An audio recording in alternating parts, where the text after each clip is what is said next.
In this episode of the Decoding Reality podcast, we will be talking about Ajata Vada. Ajata Vada is the theory of non-creation. This is a radical theory and it is mind-bending. So today let us look at what this theory tells us about the nature of reality. There is no God, there is no universe, no one has created this universe, and this universe technically does not exist at all. This sounds really strange and this sounds like it is absolute nonsense, but this is the profound teaching of Ajatawada, a radical concept in Vedanta which is called as the theory of non-creation. This theory tells us that universe has never been created, and not only that, it says that there is nothing called as the universe. There is no God, there is no creator, there is no creation, there is no seeker, and there is nothing, says this teaching. The term Ajatavada translates to no creation, no manifestation, positing that the universe as we perceive it was never created. To understand this, we need to dive deep into the teachings of one of the strongest proponents of Advaita Vedanta, who is Sri Gaudapada Acharya. Gaudapada Acharya, who was a guru's guru of Sri Adi Sankaracharya, was one of the strongest proponents of Advaita Vedanta, which is a school of Vedanta which says that the true reality of the world is that it is non-dual. There is just one absolute reality, and everything else apart from that absolute reality is a mere illusion. Gaudapada Acharya compared the universe to a dream, an idea central to Ajatavada. Just as a dream appears, changes and dissolves without any substantial creation or dissolution, the universe appears to change without truly changing. Now, all these teachings and concepts might be really alien to some of you, and you might be finding it really hard to digest. But bear with me here, because this is a very profound teaching and it goes into the heart of Vedantic teachings, and this explains to us clearly what this reality is about.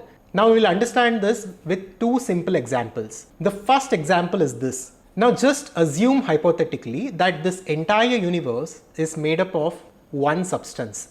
There is just one thing in which this universe is made up of. If this universe have to be made of just one object or one substance, then there is nothing called time, space, causation. There are no different objects, there are no planets, there is nothing which is different from each other. There is just one pure substance with which the entire universe is made. Hypothetically, if that is the case, if that is how this universe actually is, then there cannot be any activity, there cannot be any experience, there cannot be any movement. There cannot be any activity because for an activity to happen, there needs to be a subject and an object. There needs to be different elements for an activity to take place. And there cannot be a movement because movement happens with respect to two objects. When there is a single object, there can be no movement or motion as such. And there can also be no experience as such.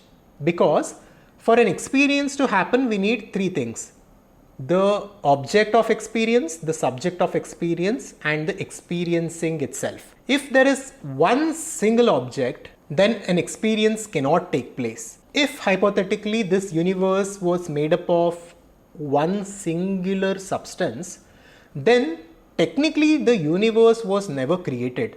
There was no creator, there is no creation as such, and there is no object of creation, there is no subject of creation, and there is no universe itself, since there is just one fundamental substance. But this is hypothetical. Of course, we have nowhere concluded that this is actually real. Now let us look at another example. This example is of a dream.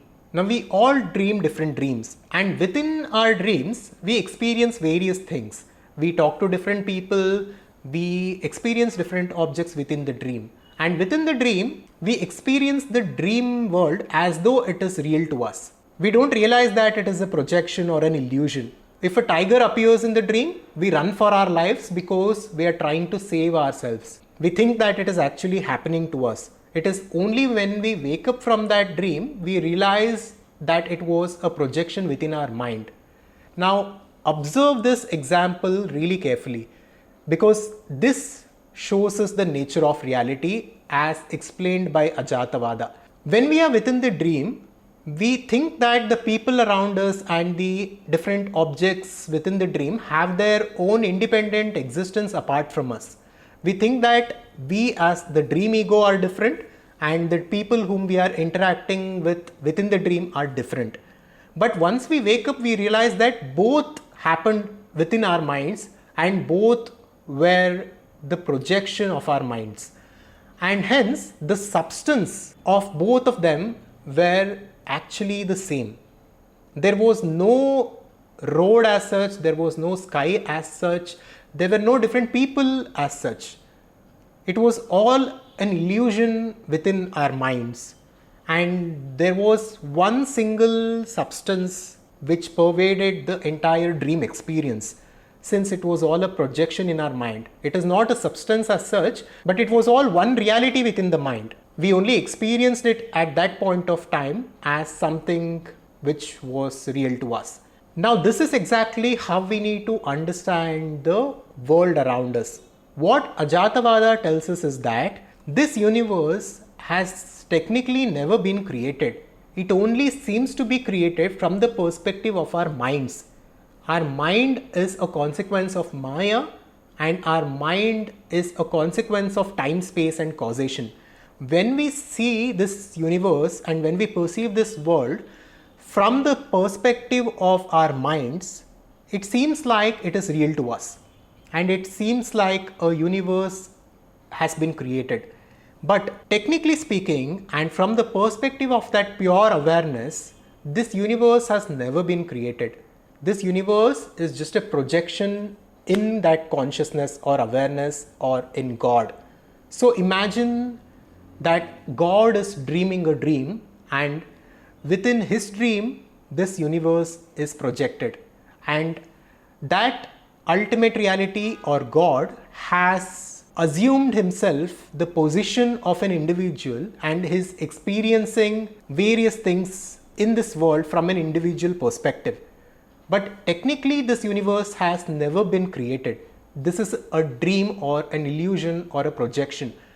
In truth, God only exists without any creation. If you don't want to use the word God because you can't relate to it, try using the word pure awareness or consciousness. So there is a pure awareness or consciousness, and this entire universe that we see all around us is a dream or a projection in that pure awareness or consciousness. That pure awareness or consciousness has assumed the position of an individual and is experiencing this world through the instruments of body and mind. This is what we need to realize.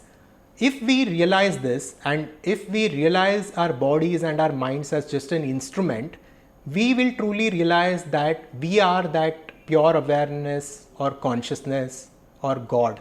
This is the truth behind the statement Aham Brahmasmi. When Vedanta says Aham Brahmasmi, it is not saying that this body or this mind is God. It is saying that that fundamental reality, which is the foundation for this universe, is God. And I am that fundamental reality or consciousness.